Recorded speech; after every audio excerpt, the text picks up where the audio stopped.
சின்ன இது மட்டும். அதை பத்தி ஒரு சின்ன பைக். நான் பிக் பாஸ்ல எனக்கு 3rd சீசன்ல இருந்து தான் பாக்குறேன். நானு முகினுக்காக அதுல பாக்க ஆரம்பிச்சு இன்னும் பாக்குறேன். பிடிக்கும். ஆனா லாஸ்ட் சீசன்ல தான் அர்ச்சனா மேம் வின் பண்ணது எனக்கு அவ்வளவு இது இல்ல. ஆமா, மணி ஜெயிச்சுதான் இன்னும் ஹாப்பியா இருந்திருப்பேன். பாக்கலாம் யார் வராங்கன்னு பார்த்துட்டு சேர்த்து. இப்ப யாரெல்லாம் வந்தா நல்லா இருக்கும்னு யோசிக்கிறீங்க இந்த சீசன்ல? அப்படிலாம் எனக்கு இல்ல, வரவங்களை பொறுத்து பாத்துக்கலாம். இல்ல நம்மளுக்குன்னு ஒரு எக்ஸ்பெக்டேஷன் இருக்கும்ல. அவ்வளவு இது பண்ணல.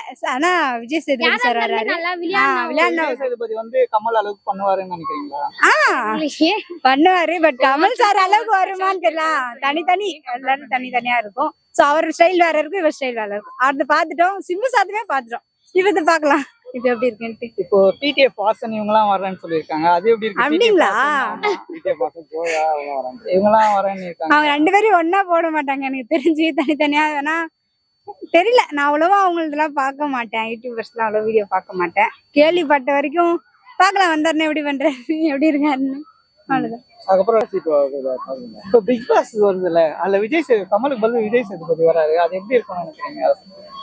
கண்டிப்பா மாற்றம் இருக்கும் ப்ரோ.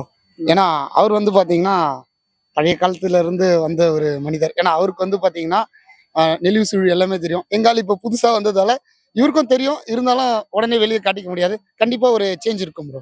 கண்டிப்பா யாரெல்லாம் வந்தா நல்லா இருக்கும்? யாரெல்லாம் வந்தா நல்லா இருக்கும்?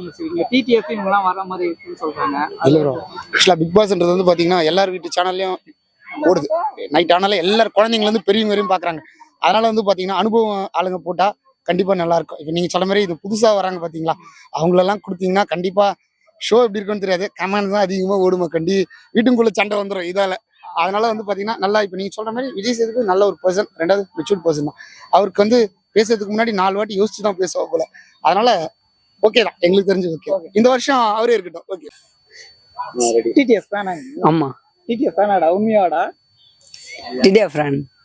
ஃபேன் சொல்லு. டிடிஎஃப் ஃபேன்ட்டு. TTF fan. TTF fan. அவரை வேற வெட்டாங்க பார்த்தல ஒரு இடத்துல. ஆமா ஆமா. என்ன பண்ணீங்க அப்போ? நாளாகாண்டா நானா இருந்தேன்னா அச்சிட்டு இருப்பேன் ப்ரோ. பொறிமா பேசிட்டு வந்துட்டாரு. நிறைய வீடியோல சொன்னாரு. வெட்டி ஓட விட்டுக்கிறாங்க, நீ எப்படி அச்சிருப்ப? அண்ணனை வெட்டு வாங்கின பின்னாடி வராரு. வெட்டு வாங்கி நீ எப்படி அச்சிருப்ப? ஃபுல்லா கஞ்சால இருந்தாங்க ப்ரோ அவங்க எல்லாம். யாரு டிடிஎஃப் பண்ணலாமா? அவங்க பக்க அண்ணன் அடி வாங்கிட்டு வராரு. அண்ணன் கேட்டா நீ அச்சிடுவேன்ற. அண்ணனே அடி வாங்கிட்டு பையனா உணவு வேணாம் நான் வந்துக்கிறாரு. அந்த நேரத்துல அவர் என்ன பண்ணாரு, கம்முன்னு வந்துட்டாரு. பிக் பாஸ் வரேன்றாரு. வந்தா எப்படி இருக்கும்? அவர் வந்தாருன்னா செம்மையா இருக்கும். செம்மையா இருக்குமா? என்னென்னலாம் பண்ணுவாரு? ஃபுல்லா பைக்ல தான் வித்த காட்டுவாரு. இவ்வளவு என்ன பண்ணுவாரு உள்ள வந்துட்டு? எல்லாம் பாதியிலே வெளியே போயிடுவாரு. போயிடுவாரா?